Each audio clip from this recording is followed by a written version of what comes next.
Gravando. Olá, prezados membros da Escola Popular de Psicanálise Brasileira, João Guimarães Rosa, do Seminário Livro 10, Angústia, anos 1962-1963. Né? Então, não estamos há um ano, né? Há um ano da fundação da Escola Freudiana de Paris, 1964. Vou retomar o texto da página 56, último parágrafo da página 56. Lacan avança, então, no nível do questionamento do complexo de castração, que nossa exploração concreta da angústia, não? Exploração concreta, investigação, que é melhor, não? Investigação concreta da angústia. Está me ouvindo, Eliane? Está me ouvindo? Está me ouvindo? Acho que sim, não? Mas que a Eliane não está me ouvindo. Você está me ouvindo, Cláudia? Eu estou ouvindo, não? sim. Tá, né? Sim. Boa noite, Eliane. Bom, eu acho que a Eliane não está ouvindo. Bem, então, é no livro de questionamento do complexo de castração que nossa exploração concreta...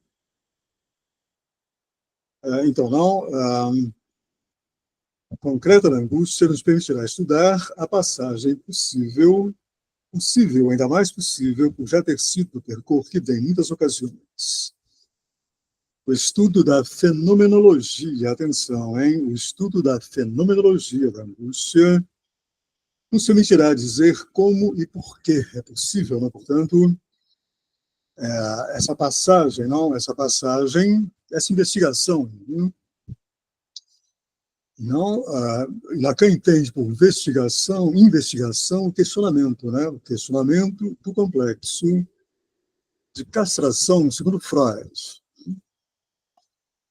Claro que Lacan, no futuro, comentário meu, ele irá, nesse questionamento que ele está fazendo, do complexo de castração, ele irá subverter, né?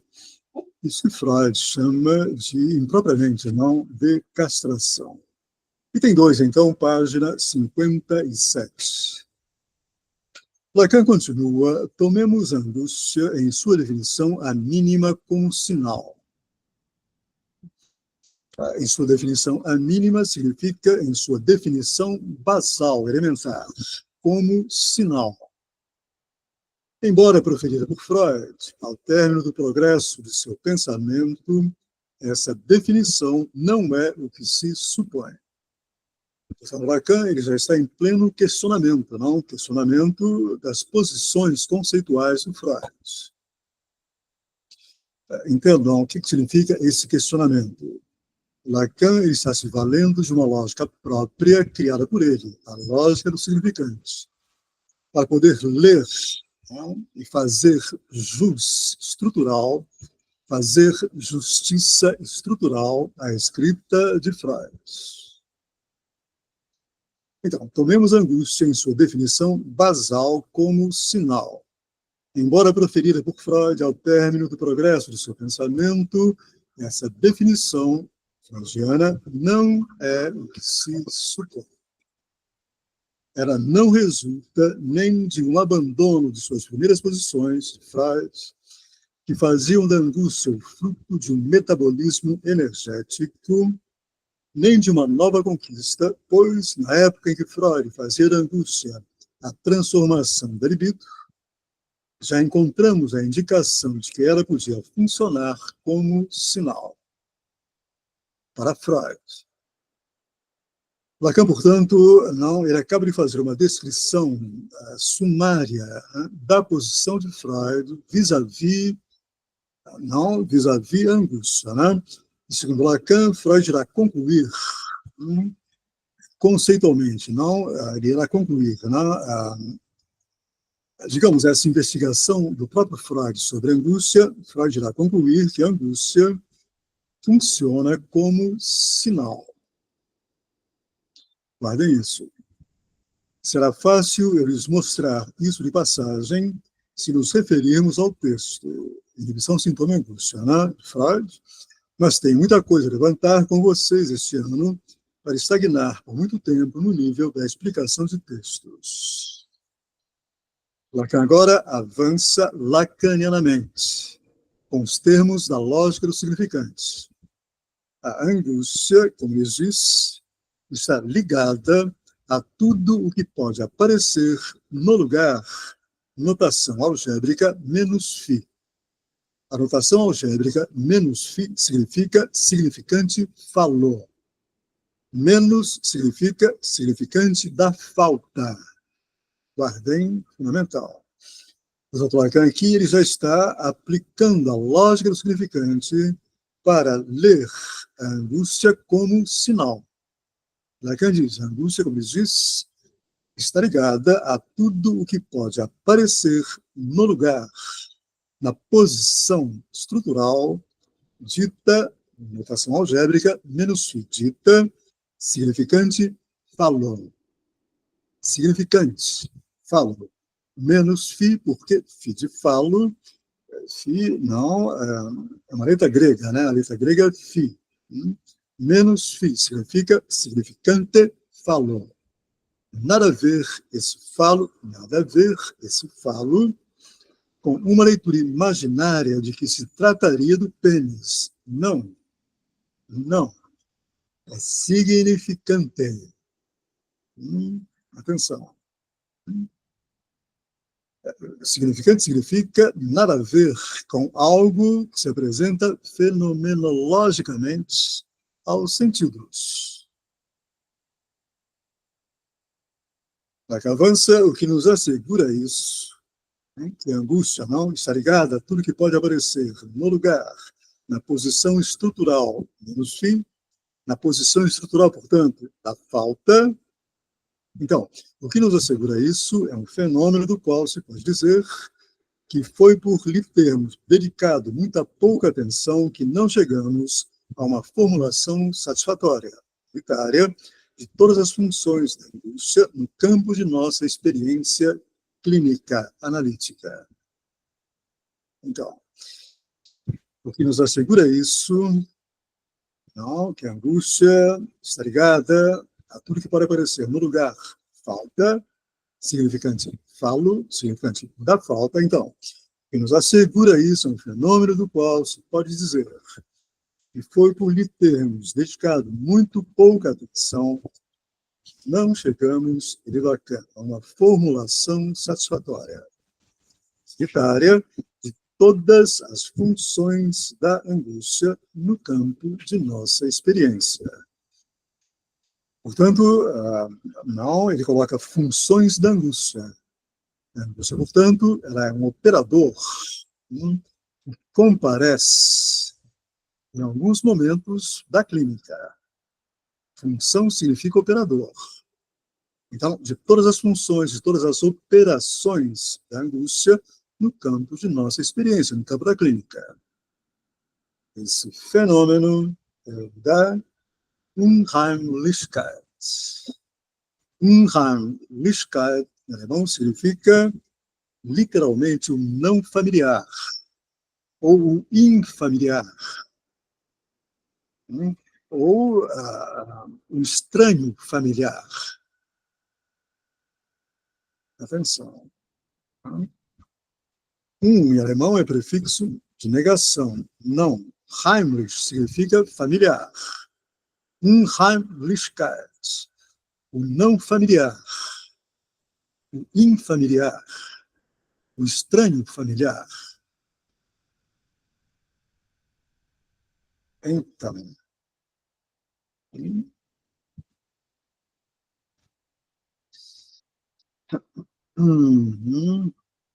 então não, aqui que ela está dizendo, o que nos assegura que a angústia está ligada à falta ou a alguma falta é o fenômeno do Unheimlichkeit, o fenômeno do estranho familiar, do não familiar, do infamiliar. Atenção, ou do familiarmente estranho. Guardem. Vamos abrir isso.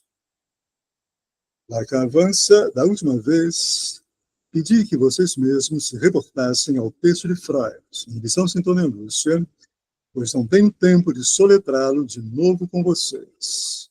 Muitos de vocês, eu sei, fizeram-no de imediato, pelo que lhes agradeço. Mesmo numa leitura superficial, a primeira coisa que lhes saltará aos olhos é a importância ali dada no texto de Freud. Ali dada por Freud, a, atenção, análise linguística. Atenção. Percebam, percebam onde Lacan irá concentrar a leitura dele, do texto de Freud. Nesse ponto, a importância dada por Freud à análise linguística. Se isso não fosse evidente em toda parte no texto de Freud, esse texto bastaria por si só para justificar, Lacan entrando, para justificar a prevalência que dou às funções do significante em meu comentário de Freud. Olha que interessante, hein?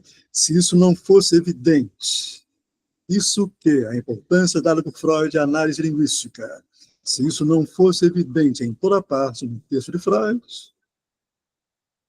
então não por si só, bastaria não por si só para justificar a prevalência que dou às funções dos significantes em meu comentário de Freud.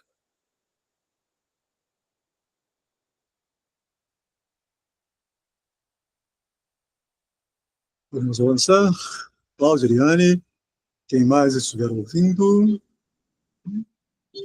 Percebam, Lacan está tomando por base o texto de Freud, Inibição, Sintoma e Angústia, e está lendo esse texto, comentando esse texto, atenção, sem seguir Freud. Ele está lendo o texto freudiano pela lógica do significante para poder acompanhar o texto de Freud. Não seguir, mas acompanhar o texto de Freud. Acompanhar significa manter a distância epistemológica necessária para que o texto de Freud forneça as suas razões. Atenção. Guardem que isso é fundamental. Ao invés de seguir acriticamente, sem questionamento, o texto de Freud, Lacan adota uma postura epistêmica, melhor, epistemológica. Ao invés de seguir, acompanhar epistemologicamente. Guardar a boa distância lógica, conceitual, vis-à-vis do texto freudiano. E exigir, logicamente, que esse texto forneça-nos suas razões. Suas razões. De modo que esse texto de Freud, ele obtenha legitimidade discursiva. Isso que Lacan faz com Freud. Não seguir, acompanhar. Acompanhar, questionar, criticar, desdobrar, indagar, etc.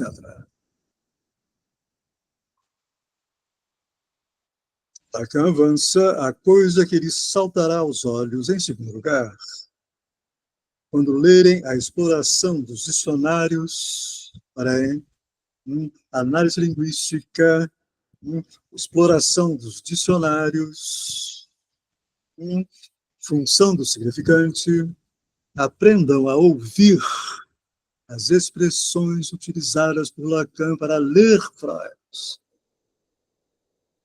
Atenção.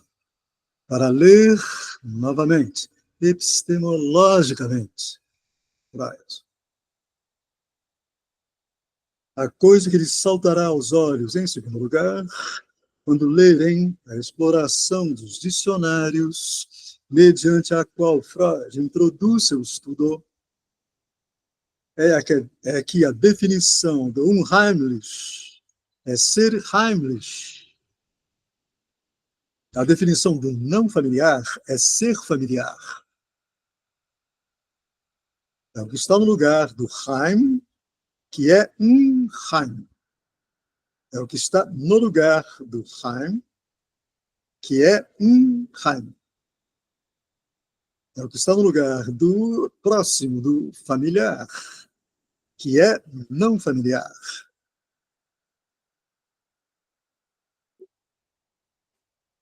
Novamente, atentem para a posição de leitura de Lacan. Não é uma posição ingênua, imaginária, de adesão imediata ao texto de Freud.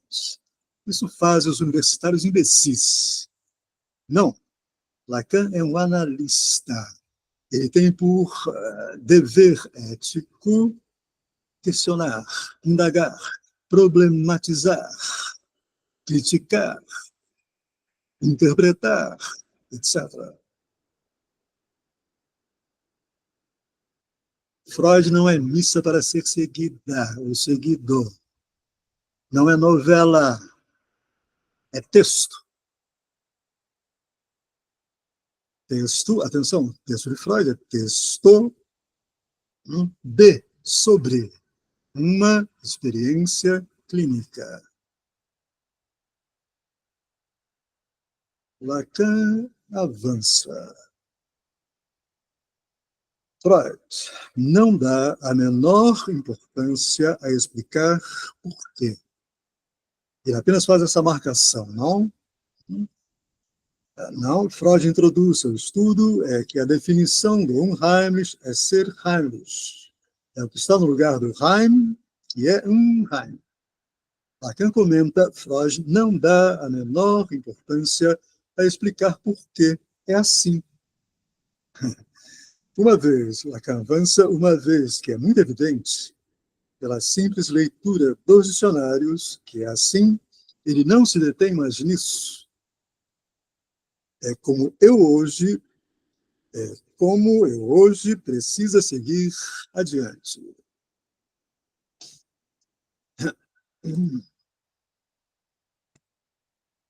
Então, vou reler. Atenção, vou reler.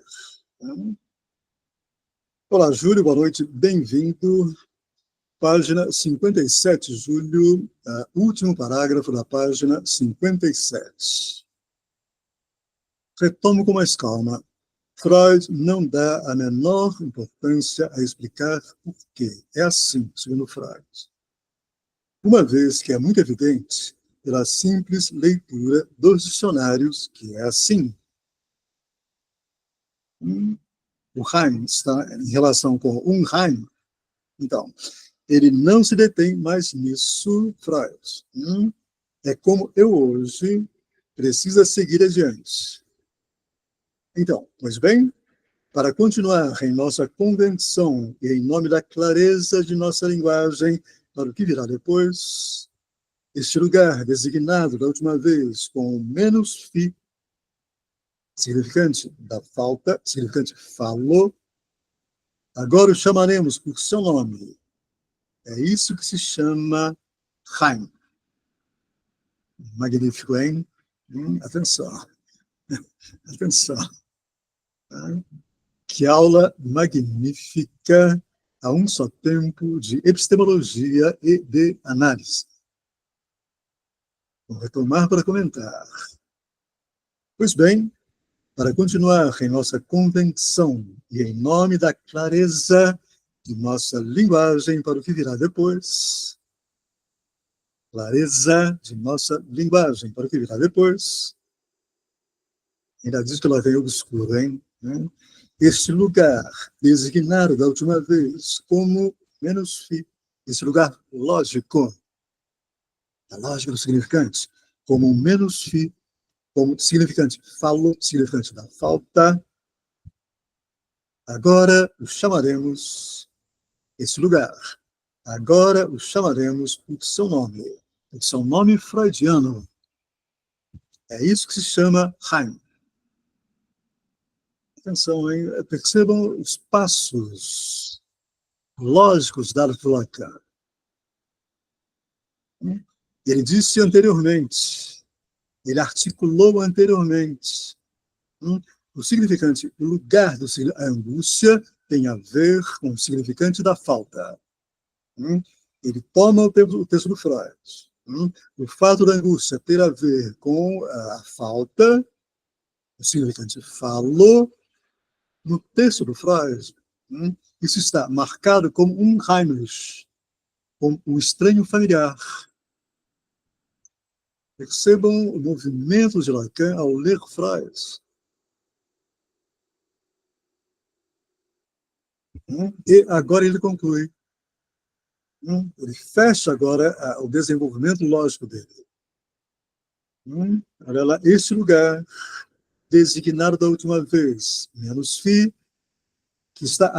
que a angústia está articulada nesse lugar, tem a ver com esse significante da falta. No texto de Freud, esse lugar se chama Heim. Esse lugar se chama familiar. Atenção. Isso é aula de lógica. Guardem. Página 58. Lacan continua agora desdobrando toda essa articulação que ele fez. Angústia articulada com o significante falo, com o significante da falta. Essa articulação no texto do Freud aparece não com essa expressão unheimlich. Ele agora irá situar a angústia articulada com o significante falo. No texto do Freud, isso tem a ver com o Heim, com o familiar. Atenção, isso é magnífico, hein? Página 58, Lacan avança. Digamos que, se essa palavra Heim tem algum sentido na experiência humana, é o da casa do homem. Atenção. Digamos que, se essa palavra tem algum sentido na experiência humana, entendam por experiência humana, a experiência estrutural, a experiência de linguagem, letragem, discurso, fala, a experiência, portanto, dos 4 componentes da estrutura, linguagem, letragem, discurso, fala. Então, digamos que se essa palavra Heim, no texto Freud, tem algum sentido na experiência humana,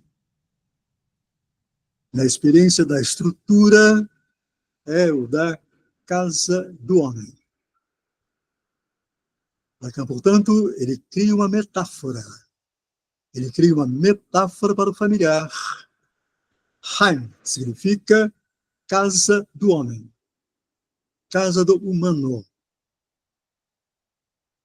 Aqui continua bem a palavra casa, todas as ressonâncias que quiserem, inclusive astrológicas. Não? Ele continua desdobrando a significação dessa metáfora, casa do homem. O homem encontra sua casa num ponto situado no grande outro, para além da imagem de que somos feitos.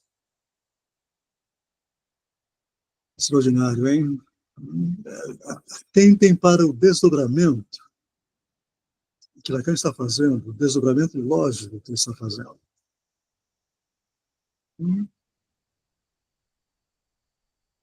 Angústia, significante falo. Ele irá situar essa articulação angústia, significante falo, na expressão Unheimlichkeit, no texto do Freud. Depois ele irá aproximar a lupa dele, e dirá não na página 57, antes. Que essa articulação angústia significante falo, angústia falta, tem a ver com Heim, não com Unheimlichkeit, mas propriamente com Heim, com familiar. Lacan irá criar em seguida uma metáfora para esse familiar, a casa do homem. Agora atenção, ele vai introduzir agora mais um elemento ainda, lógica dos significantes. Ele está trabalhando com o significante falo, agora ele irá introduzir o grande outro. O homem encontra sua casa, seu lugar, sua posição estrutural, num ponto situado no grande outro. Atenção agora que é importante, fundamental. Para além da imagem de que somos feitos. Para além, eu acrescento, para além da psicologia. Atenção. O homem encontra sua casa, o homem encontra seu lugar próprio, o homem encontra seu ethos, lugar próprio de ser, num ponto situado no grande outro. Não nele mesmo, atenção, não nele mesmo. Um ponto situado no grande outro. Para além da psicologia, para além da imagem de que somos feitos, para além de um imaginário si mesmo. A casa do homem não está nele mesmo. O ethos dele, o ser próprio dele, não está situado nele mesmo, mas no grande outro. Em um campo existente, a ele humano, a ele falante, para além da imagem de que somos feitos, para além do imaginário especular, espelhar, situado no grande outro.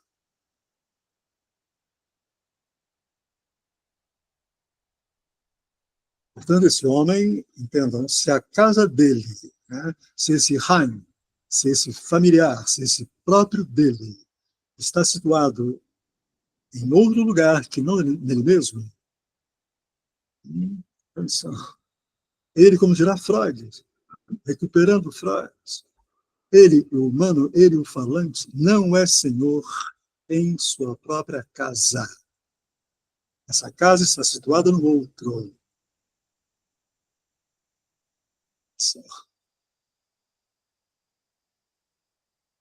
Uau! Vamos conversar, vamos conversar. Vamos lá. Eliane, você está ouvindo agora? Está? Estou. Que bom. Que bom. Então, olá, Júlio Braga, Cláudia, Eliane, vamos conversar? Até para que eu possa tomar a minha água. Cláudia, como é que você está ouvindo isso?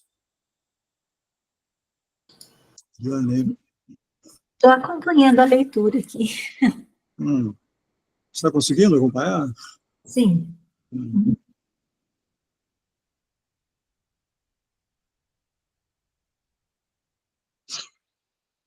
Então, bem, o que é que tudo isso, esse desenvolvimento lacaniano tem a ver com isso? Ele está desdobrando, né?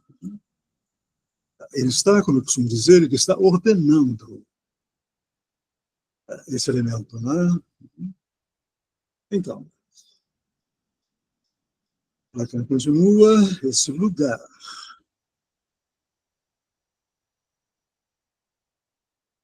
representa a ausência em que estamos. O homem encontra sua casa num ponto situado no outro, para além da imagem de que somos feitos, para além do imaginário, espelhar, especular, para além do imaginário si mesmo, para além do imaginário, estou comentando, para além do imaginário self. Lacan está falando de uma divisão, hein? De uma clivagem. Que clivagem? Pelo menos essa leitura ele faz, da clivagem do seminário 10. Que clivagem? Que divisão?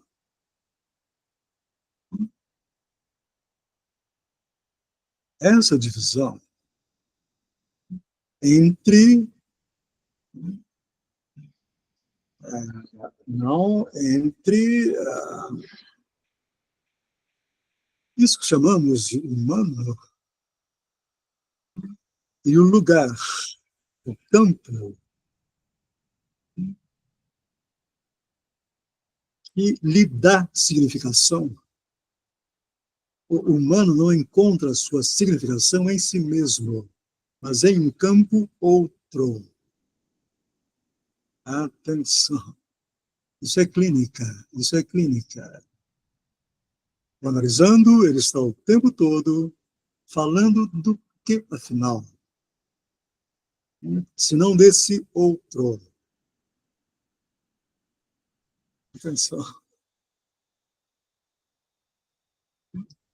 Então, esse lugar... Mas não, Júlio? Está falando de uma relação, o analisando, né? Ainda que ele não saiba, né?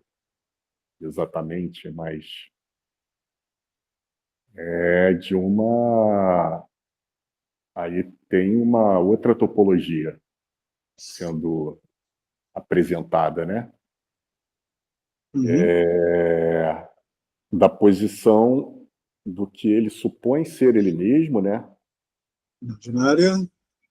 Imaginária na relação com esse grande outro, né? Não seria, Júlio, eu entendo a sua colocação, mas não seria nessa não relação dele com o outro? Talvez, que ele fala de ausência, né? O Lacan está trabalhando uma articulação entre dois campos. O campo do sujeito e o campo do grande outro. Mas atenção, quer dizer, ele não está propriamente se referindo a uma relação. Significa dizer, ele não está falando, entendam, de um campo comum a ambos, ao sujeito e ao outro. Ele está falando de uma articulação entre o campo do sujeito e o campo do outro.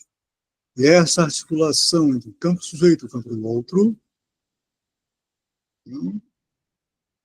não, essa articulação, ela é uma não relação. Essa questão da ausência faz emergir o objeto A, né? Exato, né? Que é o que articula o campo do sujeito e o campo do outro. É o que articula, porque eu fiquei pensando numa interseção, né? Se a gente pode pensar uma relação, o que seria possível figurativamente entre dois conjuntos, né, digamos assim, pensando matematicamente agora, né? Seria uma interseção que está referida aos dois campos, né? E aí, claro, seria o objeto A, e aí tem a questão da ausência que ele traz também, né? Exatamente, ele vai introduzir agora. Esse lugar representa a ausência em que estamos. Então, quer dizer, essa ausência não é a ausência de alguma coisa fenomenológica, sensível, palpável. Não. Empírica, não. É uma ausência estrutural, lógica. Campo sujeito, campo do outro, campo do humano, campo do outro, campo do humano, campo do falante, campo do inconsciente, articulado pelo objeto A, pela falta como objeto.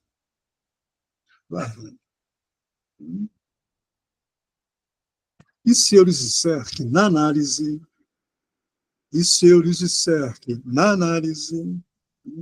essa articulação campo do sujeito, campo do outro, ela é pautada, testemunhada, sustentada pelo analista. O que é que vocês me diriam? Eu acho que não é muita novidade, né? Ele faz semblant de objeto A, né? É como eu escrevi hoje no livro do grupo, não? O analista, ele é o analista na clínica, ouvindo os seus analisandos.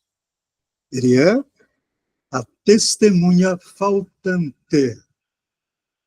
Ele é a testemunha faltante da transferência do analisando, não a ele, analista, mas exato e precisamente a transferência do analisando ao inconsciente. ao grande outro.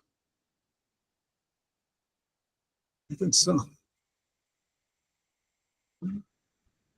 Leiam o que eu escrevi e mandei no grupo hoje sobre a transferência.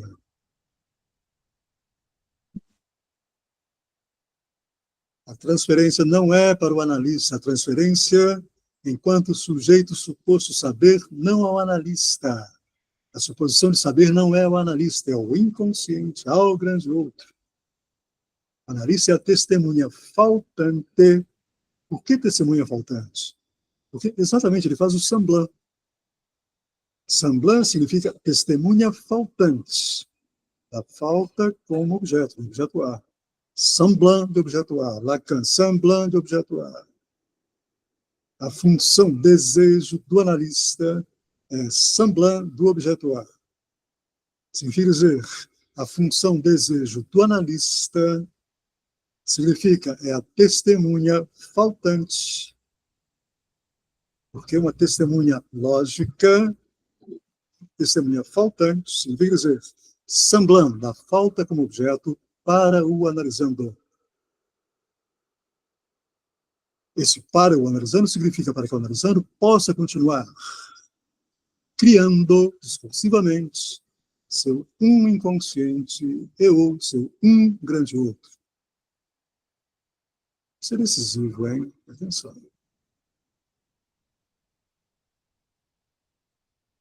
Então, esse lugar representa a ausência em que estamos supondo-se o que acontece. Que ele se revele tal como é esse lugar, ou seja, que ele revele ser a presença em outro lugar, que produz esse lugar como ausência. Olha que magnífico. Ele se torna o rei do jogo. Esse lugar. Esse lugar que é a presença de uma ausência. Então, ele se torna o rei do jogo. Apodera-se da imagem que o sustenta. E a imagem especular, espelhar, transforma-se na imagem do duplo, com que esta traz de estranheza radical. Olha o Heimlich entrando aí. Para empregar termos que adquirem significação por se opor aos termos hegelianos, o Hegel, então, ele nos faz aparecer como objeto por nos revelar, aí está, a não autonomia do sujeito. Portanto, sua dependência estrutural, lógica, conceitual ao campo do outro, do grande outro. Não do pequeno outro, do grande outro. Enquanto transferência, enquanto suposição de saber. Vou reler porque é lindo, hein? Esse lugar, essa casa, ou então essa casa situada no grande outro, ou mesmo esse lugar, grande outro, representa a ausência em que estamos. Atenção, atenção. Nós estamos na ausência. Atenção. Atenção. Se quisermos dar, e devemos dar, como analistas, esse passo para além da presença fenomenológica, para além da presença empírica, para além da presença intuitiva, sensível, espelhar, para além desse engano mortal, porque narcísico. Atenção, temos que dar esse passo. Esse passo significa nos situarmos, nos posicionarmos na ausência. Não na ausência fenomenológica, na ausência lógica. Atenção.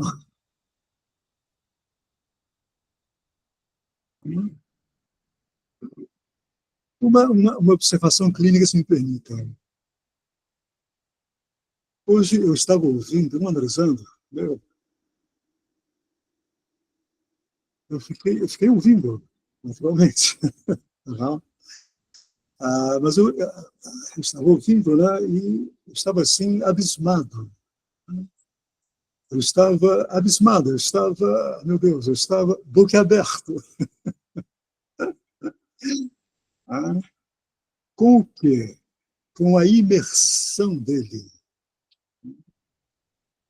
com o mergulho dele.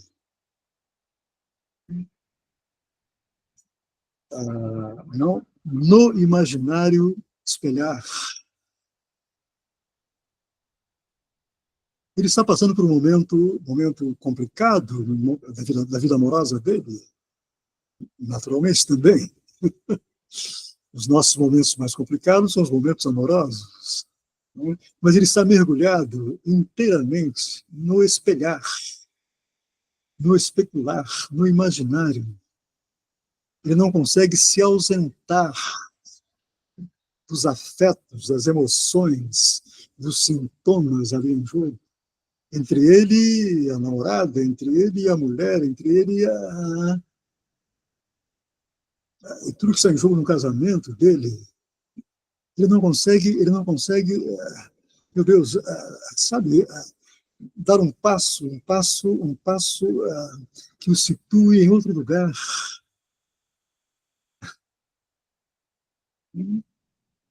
E ele chora, e ele se lamenta, e ele sofre.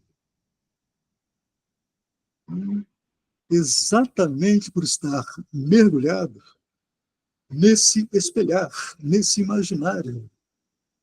Ele não consegue dar um passo para além disso. É impressionante. Quem é esse, Zé Marcos? Como? Quem é esse? Quem é esse? É um hipotético? Analisando o meu. Ah, um analisando o seu. Analisando o meu.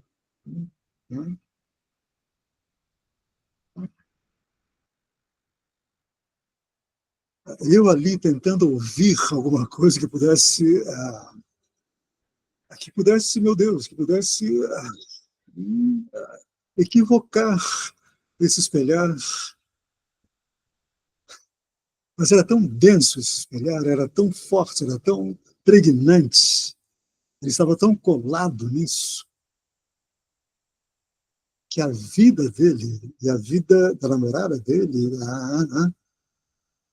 se resumia a isso, a esse espelhar. Ele não conseguiu o mínimo de distanciamento no discurso dele, atenção, no discurso.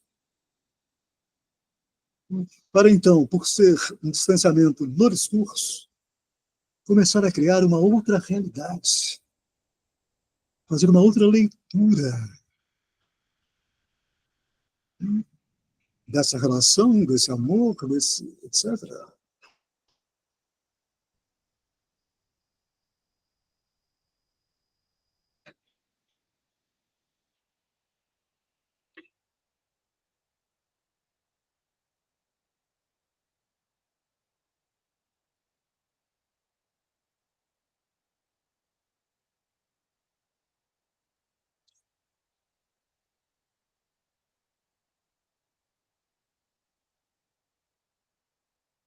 Então,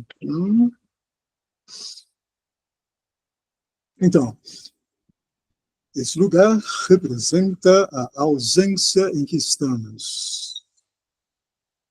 Supondo-se o que acontece, que ele se revele tal como é, ou seja, que revele ser, aí está. Esse lugar representa a ausência, mas que ele não revele ser a presença em outro lugar, que produz esse lugar como ausência. Essa presença em outro lugar significa presença no simbólico, presença no significante, que produz esse lugar como ausência. Atenção. Que revele ser a presença em outro lugar, a presença no simbólico. Não no imaginário espelhar, especular. Eu sofro disso, por isso, porque ela, isso, aquilo, outro, ela não me quer, ou ele não me quer, o que eu faço? Não. Não, então, presença em outro lugar, que produz esse lugar como ausência. Isso é outra posição no discurso, não mais imaginária, não mais colada na imagem do outro, ou na imagem de si mesmo no semelhante. Ah, ela não me quer, ela me traiu, ou eu a traí. O que dirá a família dela? O que dirá o meu pai? O que dirá a minha mãe? E os nossos amigos? Calma, calma. Então, revele ser a presença em outro lugar que produz esse lugar como ausência. Outra leitura do imaginário, para além dele. Então, ele se torna esse lugar, o rei do jogo. Apodera-se da imagem que o sustenta. E a imagem especular, espelhar, transforma-se na imagem do duplo estrutural, não do outro semelhante. Com que essa imagem do duplo, campo para o sujeito, campo para o outro, com que esta traz de estranheza radical. A clivagem, a divisão, para empregar termos que adquirem significação, por se opor aos termos hegelianos do senhor e do escravo, esse lugar, esse outro, nos faz aparecer como objeto por nos revelar a não autonomia do sujeito.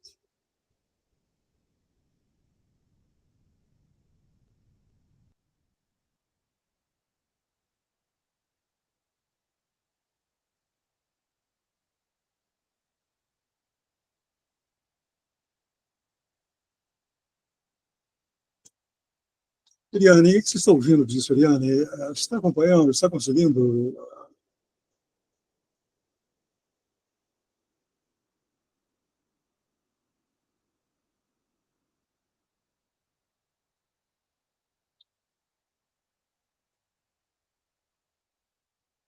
Júlio?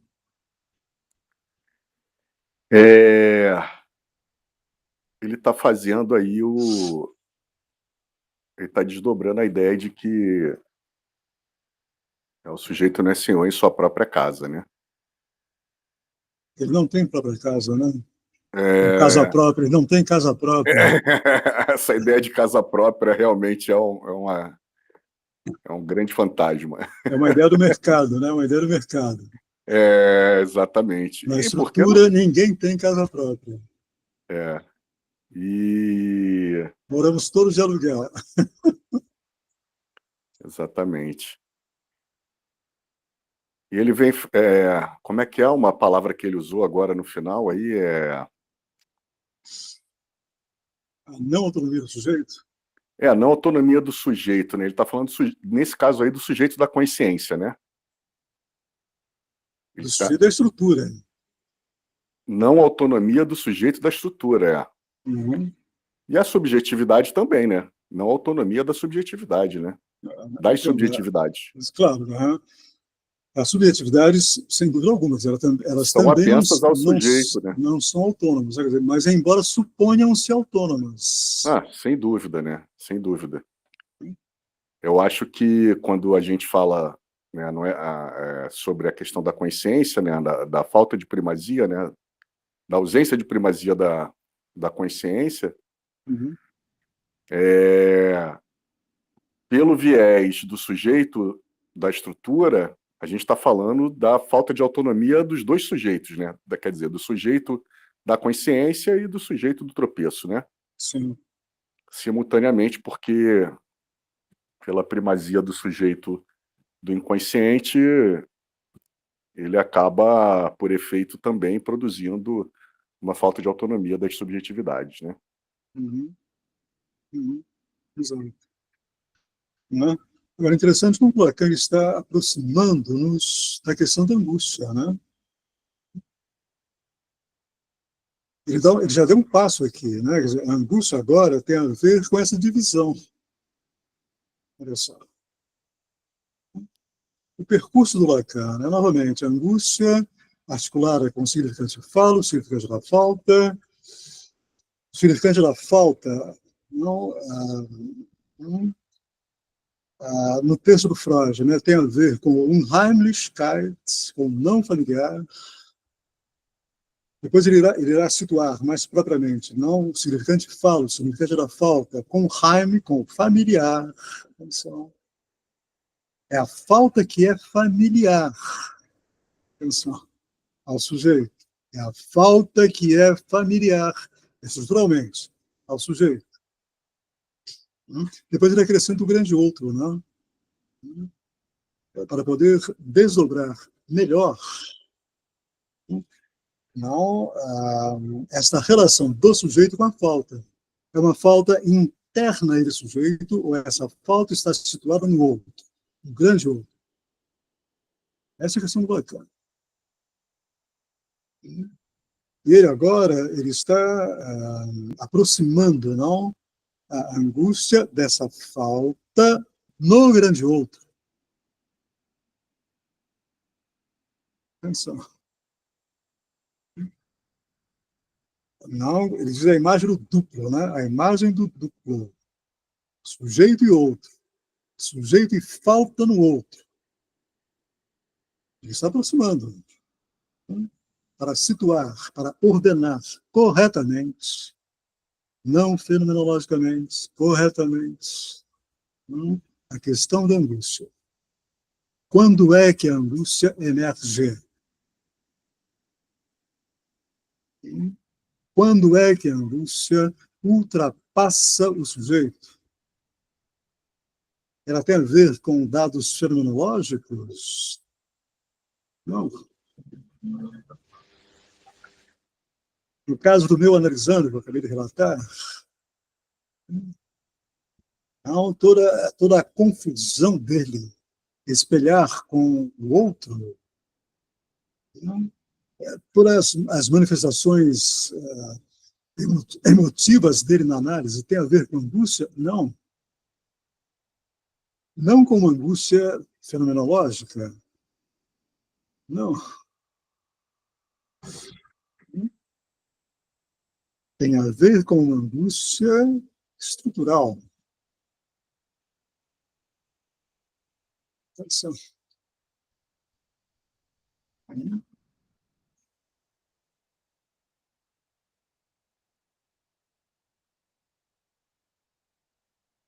Então, comentários, eu queria retomar da próxima vez, da página 58, terceiro parágrafo da página 58.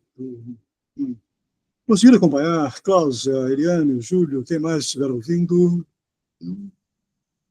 Esse desenvolvimento, né, que você está fazendo, passo a passo, com calma, etc.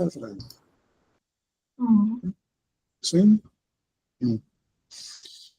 Bem, retomaremos então na próxima vez, ok? Terça-feira que vem, amanhã, compareço, amanhã é importante, hein? Importante.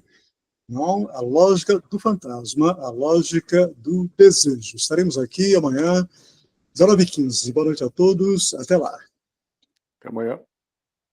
Boa noite.